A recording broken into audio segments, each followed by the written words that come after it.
Welcome everyone to the Fantasy Football Prophet podcast. I'm Craig Phillips, joined as always by Jeff Torrey, and today we have a Week 10 instant reaction. We're going through all the games of the NFL Sunday, all the top performers, all the disappointments. We're going to go game by game, tell you pretty much everybody that's fantasy relevant. We'll talk about them as we go on here.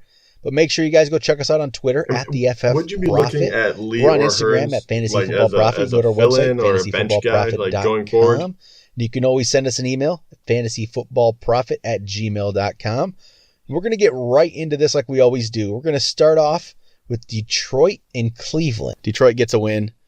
They didn't look good early, but they pull it off later on. Stafford, 249 yards, 3 touchdowns. Looks pretty decent. Abdullah ran one in. Then Golden Tate was the main receiver this game with 6 for 97 and a touchdown, with Jones only 1 catch for 22 yards after he's been so good lately. I would say they brought him back down to earth, so I was riding the hot streak and he finally cooled off. But it was good to see, Ebron, if anyone had to play him in a tough spot, you got rewarded with the touchdown. Tate had a good game. But other than that, it looks good. Stafford actually had a really nice game, but other than that, it was pretty quiet on the Lions side for playing a Cleveland team that has been exploited quite a few times this year already. Cleveland, Crowell looked good. This is he's starting to step up a little bit here. 90 yards and a touchdown. Duke Johnson did pretty well with 88 total yards here, combined yards with no touchdowns, but it was nice to see from Crowell. Maybe the guy's actually going to be useful for the rest of the season. You can actually play him. For a while there, it looked like he was going to be completely useless. He's turned it around. Yeah. I think you're kind of right. I still, I think Duke Johnson almost has more value, obviously, because he's going to be, receiving and rushing. But Crowell looked pretty good today. I don't know if they can keep that going, but I don't know. What do you think about Kaiser? Because he actually put up 25 points today because of his rushing as well. Were you impressed by him at all, or do you think that's just kind of it's going to be every couple weeks he hits a big one? Yeah, he's going to have weeks like this because of his running ability, and he gets the ball in the end zone like that every once in a while. But he's going to have too many weeks where he does nothing, so he's so hard to play. Maybe next year he'll be a better option, maybe more consistent, but it's just too inconsistent. Where he's going to get a week like this, but until he can be a more consistent passer, it's hard to play a guy like this. But yeah, any running back or any quarterback who runs the ball like this he ends up being more useful. So if you're in a complete terrible situation where you have no options, I guess you could do worse than Kaiser. It's not. You'll probably get something out of him, but I would hopefully you can stay away. How about Cincinnati, Tennessee? This is probably a game I'm not terribly excited about, but it was nice to see we got 2 players who did something in this game. How about DeMarco Murray? Actually, 2 touchdowns. He does this every once in a while, or 2 touchdowns, 3 touchdowns, because he got the receiving touchdown as well. Every once in a while, DeMarco Murray steps back up and he's like, oh, he can play again, but wasn't really much on the ground running the ball. And he only had 72 total yards. It's just the touchdowns were there, which is nice to see. Yeah, and finally, and who knows, I don't know if it was a nagging injury or what. There was some things talking about knee, this or whatever, but finally got into the end zone. Even for 3 touchdowns, he was their entire offense, really, at least getting into the end zone. But, you look at it, and Henry wasn't that far behind. He had more yards on less carries. Some of that is because Murray got the goal line carries, so, eats into the yards per carriage. But I don't know. There's not a whole lot to love on the Titans. And, Davis, 4 for 48. So I keep looking for that a little bit to see how he does. Walker, once again, a safe 6 catches for 63 yards. But just nothing to get too excited about. No, Mariota was okay. It's just he's not gone to a level we hoped he would. He's still a decent start. He's just not the whole team. His whole team is just like, they're okay. There's nothing special here. There's a couple usable players, but nobody that's going to really usually dominate for you. Murray's not going to do this every week. It's just kind of you're kind of waiting for Corey Davis to really step up, which I think still is going to happen here. I think we'll see more and more from him every week. And then how about Cincinnati? AJ Green finally stepped up a little bit. Got a big touchdown. Finally. Mixon got a touchdown as well. So pretty much it was the Green show. Green and LaFell did really well, and everyone else was kind of non-existent, besides for the Mixon getting 9 for 37 and a touchdown, but kind of a product of the game. But yeah, it was nice to see Green kind of explode for the typical game we've seen after he's been kind of a down the last few weeks really. So and I don't know, what about LaFell? I feel like he's actually been a little better this year than people give him credit for. Is this someone that you are looking at, or are you just, are you just going to be like, oh, this is LaFell. We've seen this before from him. He'll have a big game once in a while. In a bye week, it's not a terrible option. I actually did think about it this week because I was, I'm basically in bye week hell this week. I needed any possible player I could think of, and LaFell was one of my possible options because he does get the touchdown every once in a while, but I'm not going to trust it any other week unless you're absolutely desperate. That's about it. If you have to be desperate to play, to need something, in that spot, but he's just going to get touched on every once in a while, but it's pretty much, it is the AJ Green show here. Every ball is going to go to AJ Green, and it would be nice to see Joe Mixon do a little more. Is it going to happen this year, or are you pretty much, have you given up on it for this year? Surprisingly enough, I haven't given up on him because, even this one, it wasn't necessarily a flashy outing, but he did get you 10 points. And if you look at it, 9 rushes for 37 yards and a touchdown. He averaged like 4 yards a carry, really. It's really not that bad. I just feel like he needs more. They have to, keep feeding him. And the good thing about looking at this, at least for me, you look at who else got rushes, and really 2 other people did, and they each got 2. So he's obviously the lead back there now. I think it's only a matter of time before they amp that up, and he'll continue getting, double-digit fantasy output. Then how about we move over to the Redskins and Vikings? Vikings poured on the points in this one early. Redskins tried to come back, couldn't quite do it, but Case Keenum throwing the ball to Adam Thielen today. And even Diggs got a touchdown too, but dude, where did Keenum come from all of a sudden? I feel like this was like a bizarre game for him. Could have been even better if he didn't have the 2 picks, but 304 yards and 4 touchdowns. Yeah, big numbers. And that's only off 29 attempts. He was 21 for 29. Like, he was very efficient.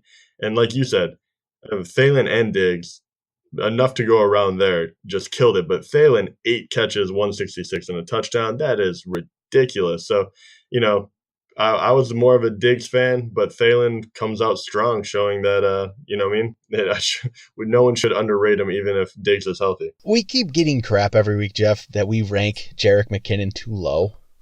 But this is why. Yes, he's going to have some big weeks, but he's not the lead back here. He really isn't.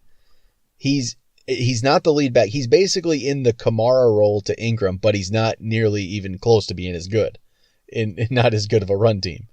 That's pretty much what he's in, and he's not going to get the volume, so it's not going to be as impressive. So he's going to have a down week like this, which is he's going to have great weeks going forward, but there's a reason we rank him around 15th every week, 15th to 20th. He's a running back 2. He's not a running back 1. And this week showed it. Yeah. And, he especially you'll see the 17 to 10, Murray versus McKinnon, the amount of times they got to rush the ball. It just shows that they're leaning heavily on Murray to kind of grind out yardage. So, people hoping that because of how well McKinnon was doing was going to sneak up on that. It doesn't look like it. And I don't necessarily blame him because, McKinnon doesn't necessarily look that great in that type of role. So let him, hopefully they'll keep throwing it to him, and hopefully he'll still be a nice play. He's a good running back 2, flex guy. But I don't think he's going to be the savior come playoff time. And then on the Washington side of things, Cousins had a pretty solid game there. Ran 2 touchdowns in, which really boosted his stats there. And then the run game takes a hit. Rob Kelly goes out with an injury. P. Ryan's just not good enough at this point. And Chris Thompson's not a runner, really. He's going to catch balls out of the backfield. So the rest of the receiving crew, Crowder had a decent game. Davis had a decent game. Doxson, only 4 catches for 30, but that's okay. That's a better bad game for Doxson than he used to have, at least. You know what I mean? Still getting some targets.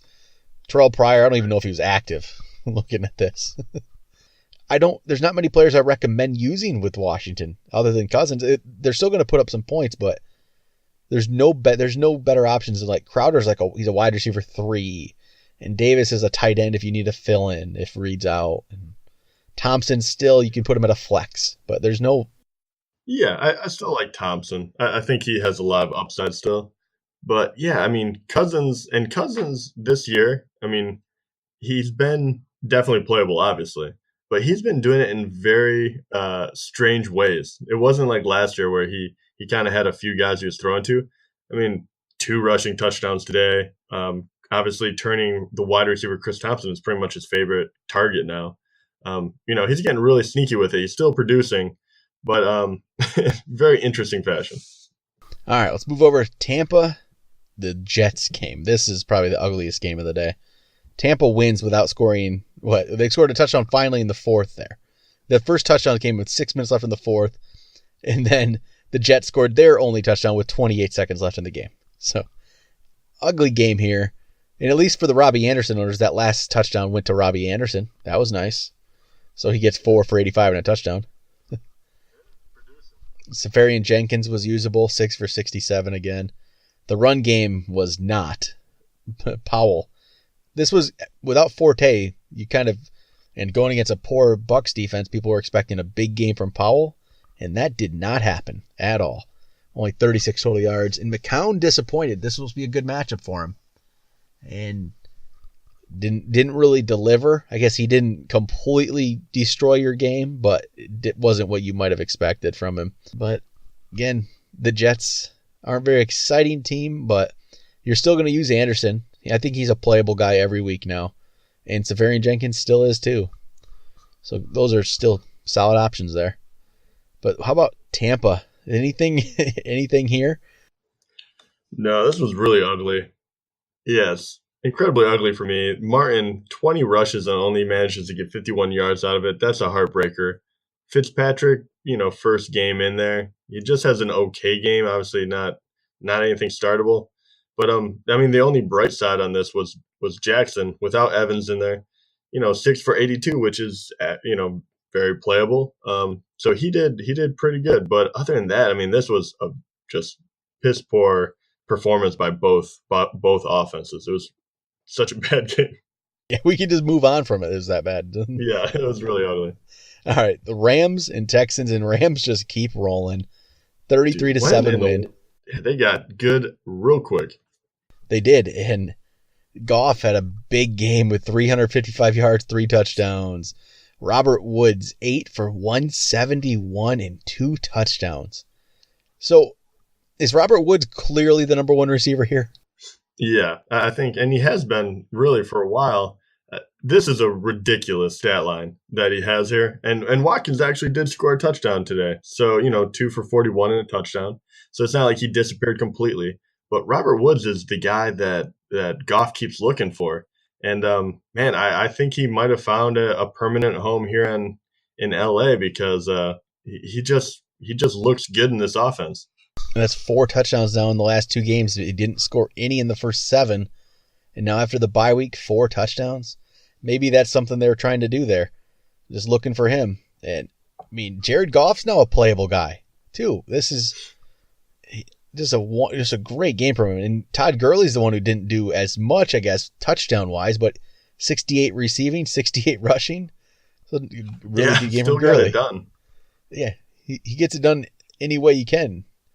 Just didn't get the touchdowns, which is fine. Only 11 carries, it's kind of strange in a game where they blow them out that they didn't need, they didn't run the ball that much, but it was all basically in that third quarter. They just started throwing the ball around and scoring touchdowns. And then, wait, how about Greg Zuerlein too?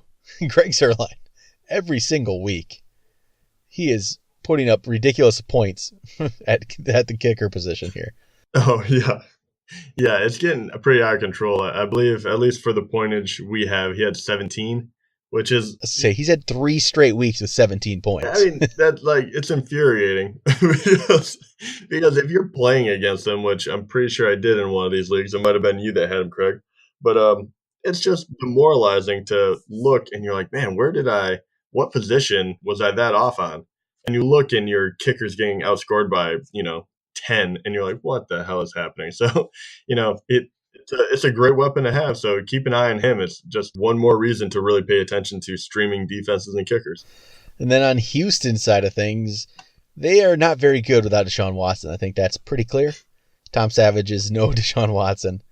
So I get Hopkins, though, still made himself usable with 7 catches for 111 yards. And then Lamar Miller ran for 60. So you can still use Hopkins. You can still use Miller as, RB2 or whatever. But that's it. There's no more Will Fuller. I think he even got hurt in the game, but you weren't using him anyway. It's Hopkins you can use Miller, and that's it. But you're not excited about it anymore. It's kind of disappointing. Yep, you're going to have to wait until next year. All right, how about San Francisco and the Giants? San Francisco finally gets a win. The Giants are just terrible right now at this point. San Francisco, Bethard or whatever, he doesn't want Garoppolo to take over the team. A big game. He had he really, one interception, but he had a real nice game. 19 for 25, 288 with 2 touchdowns and an interception. You can't ask for much more. Carlos Hyde had another good game, 98 yards rushing. Didn't get any touchdowns. He didn't get quite the receiving he has been getting, but still, he's becoming a very good option again, like we always hoped he would. And then in the pass game, without Garcon, there doesn't really seem to be a clear-cut number one option at this point. It's just throwing the ball around a bunch of people. What's his name? Kyle Juszczyk led the team in receiving with 5 catches. Yeah, but only at 27 yards. Yep. So the pass game, it's hard to use anybody. Goodwin's just a deep threat. Hopefully you get a touchdown out of it like he did today, but that's just a 1 catch. He drops that 1, he gets you nothing here. So it's hard to play any of those guys. Hyde's pretty much your only option on this team, I would say. Yeah, I agree. And then the Giants, Shepard, 11 catches for 142. That was nice. Yeah, he did wonderful. And that is, that is, besides for him and Ingram, once again, those are kind of the only 2 that I'm probably starting, but Shepard was by far the only guy that was being targeted. Oh, yeah. They're just going to look for him the rest of the year. And I don't care how bad the Giants are. It looks like Shepard's going to be quite usable if they're just going to throw the ball to him all the time. Why not? They're probably going to be down a lot. Yeah, he's going to be a very nice play. And same thing with Ingram, once again, only 31 yards, but 6 catches and 1 for a touchdown. So once again, very, very productive tight end. Yep, and Darkwa gets 70 yards. Rushing, you can use Darkwa if you absolutely have to, but I'm still not going to recommend it. I'm never going to recommend a running back on a team that's this bad. Exactly. He still scares me. All right, how about Dallas, Atlanta? And this one kind of was a surprise to me. Atlanta wins 27-7. Seemed like they won it pretty easily here. Dak Prescott didn't really do much, and he got a rushing touchdown to save his day, but I expected a little bit more without Zeke, that maybe he would have to step up, and it didn't happen, only with 176 yards rushing or throwing the ball, if I could talk. And then the run game, McFadden is not even in the game plan at all, which is a surprise. What are you talking about? He did get 1 rush for -2 yards. That's my guy right there. He'll come out strong next year. But no, it was Morris, pretty much out the gate. So he did get 11 rushes, 53 yards. So it's not a bad production from that. So we'll see how that kind of turns around. But it was a strange game because Atlanta really put the pressure on him, and this was kind of the first game where I saw Dallas really struggle to keep Prescott safe. And you wonder if that's if people really respect Elliott that much, or if it was just a different game plan since Atlanta has had its own struggles. Yep, and then Atlanta, Matt Ryan was okay. Again, this is kind of what he's done all year. Not special, just okay.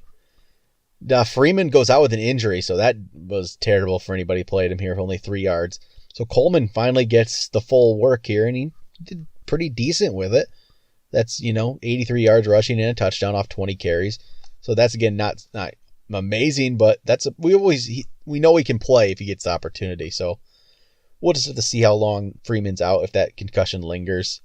And then Julio, 6 for 57. Just kind of still not being a top-end option right now. I don't know if it'll change actually at this point. I don't know if I'm expecting it to. I think he's just kind of Yeah, is what he is. if you're not in a PPR league, yeah, Jones is going to be a very mediocre play probably for the rest of the season.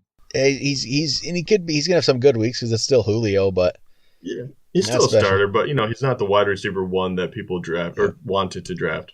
Well, like I said, for the Dallas side, we didn't bring up Dez, only 4 for 39, so both top end receivers kind of disappointed us in this one. Yeah, very much so. Patriots, Broncos. I think it's very safe to say the Broncos defense isn't very good anymore. What happened?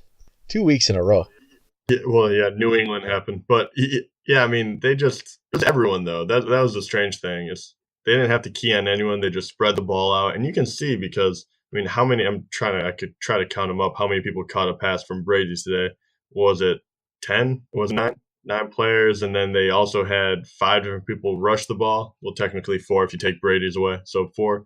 And and Hoyer actually got to play a little bit after being cut from San Fran. So that's an interesting little tidbit.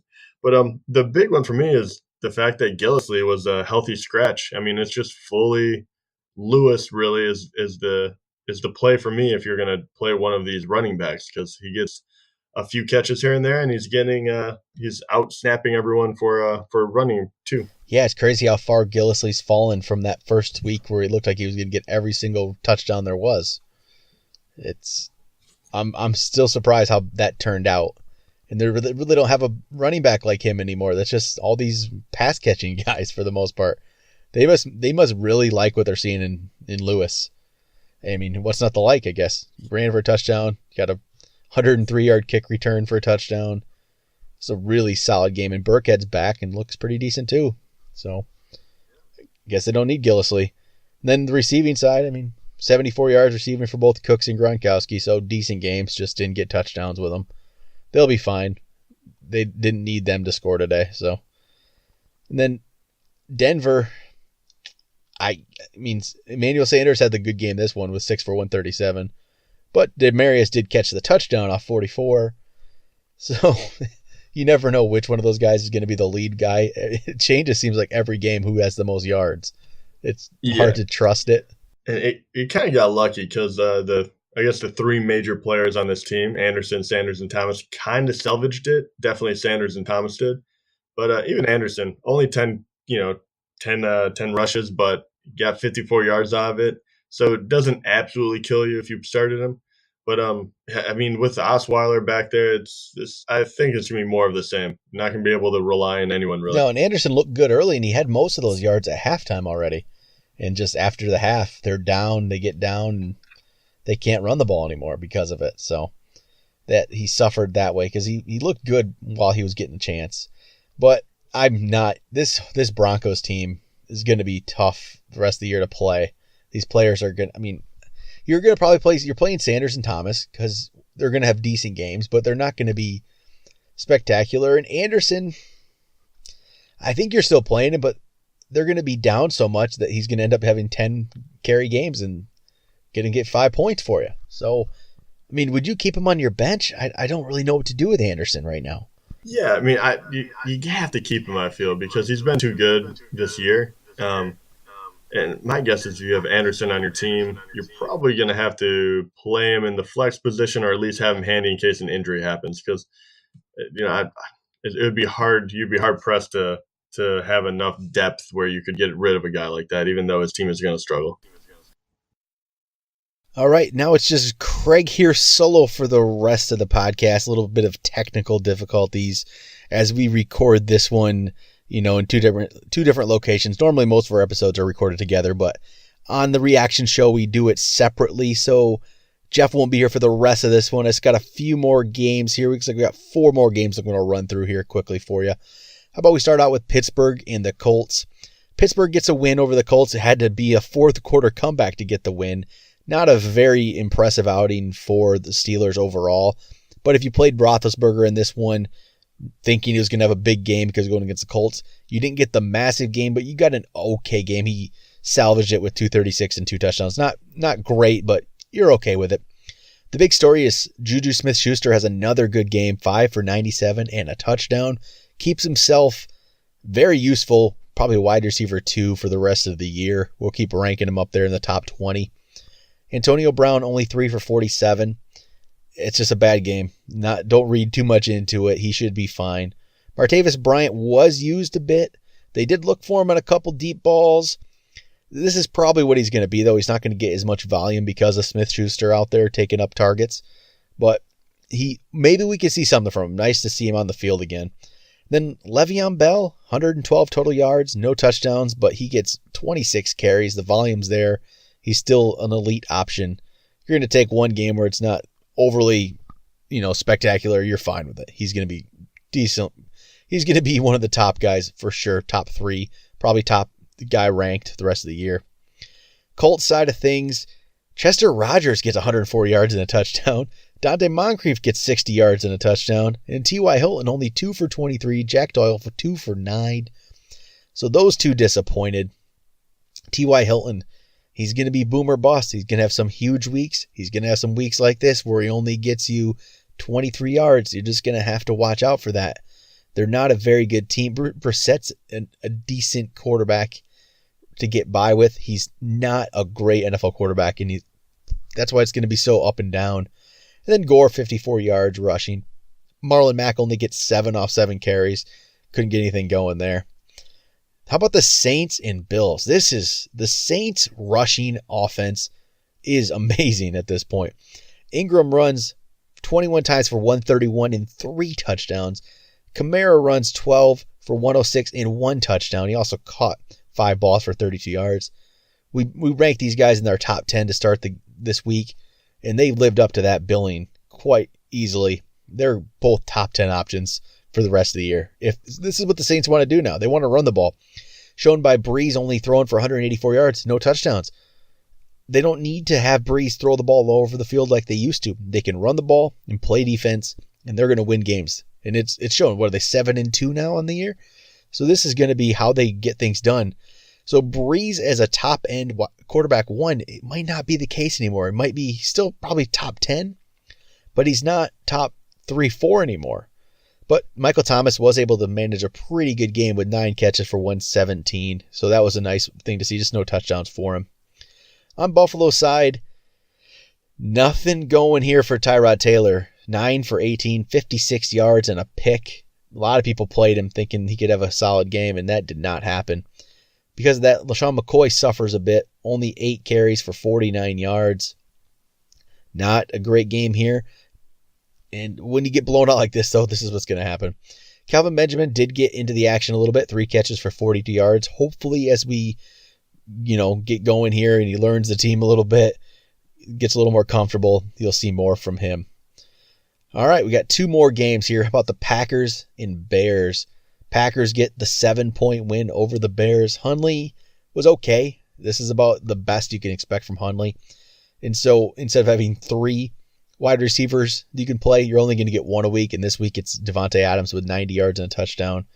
Jordy Nelson only 3 for 20. And Jordy Nelson owners who had a top-end elite wide receiver 1 are really suffering now, and you got an option that's, you don't even know if you can play him now. The running game, Aaron Jones goes out with an injury. Ty Montgomery goes out with an injury after he had 54 yards and a touchdown. As Jamal Williams had to run the ball the rest of the game 20 times for only 67 yards. Definitely doesn't look good as Jones and Montgomery. We're just going to have to wait and see on the injuries. We don't have them quite yet. Hopefully we'll have them for you when we do the Tuesday show. Let you know what's going on, especially when we do the rankings. Be able to figure this whole thing out. Not much to talk about on the Chicago side. Howard only runs for 54 yards. He had 15 carries. Just not the game for him. No touchdowns, but nobody else fantasy relevant on the team in this one. And the final game of the day to go over here, Jacksonville and the Chargers. Jacksonville wins in overtime. Leonard Fournette, 17 carries for 33 yards. Chargers really made it their game plan to stop him and make Bortles throw the ball, and Bortles did not look good doing it. 28 for 51. He had 273 yards, a touchdown, 2 picks. Bortles isn't a very great quarterback, but the Jaguars are winning. Receiving the ball, Hearns had 70 yards. Lee got 55 and a touchdown, so people were playing Lee. He still could be decent here if you're going to play him, but Bortles definitely isn't great. And Fournette is going to have to see a lot of defensive fronts like this because people just don't respect Bortles right now throwing the ball. So you might have another game or two like this from Fournette. For the Chargers, Rivers, 235 and 2 touchdowns. Just okay. Again, decent. This is another just mediocre game. Melvin Gordon is the disappointment here with only 27 yards rushing, 15 yards receiving, no touchdowns, as Eckler gets 42 yards rushing, but catches the ball 5 times for 77 yards and 2 touchdowns. They had to throw the ball to the backs, it looks like. Jacksonville's defense is tough. They shut down all the receivers, and it just went over to, went over to the running backs receiving the ball there. Gordon also caught 5 balls. Keenan Allen had 4 for 48, kind of what we expected in a game like this against, a tough defense. But I think that's going to do it for the Week 10 reaction. We'll be back on Tuesday. We'll have some waiver wire pickups for you. Hopefully there's a couple of them out there. Could be Green Bay, could be Jamal Williams. We've got to wait and see the injury, to Jones and Montgomery, what that's going to turn out to be. But we will talk to you guys then.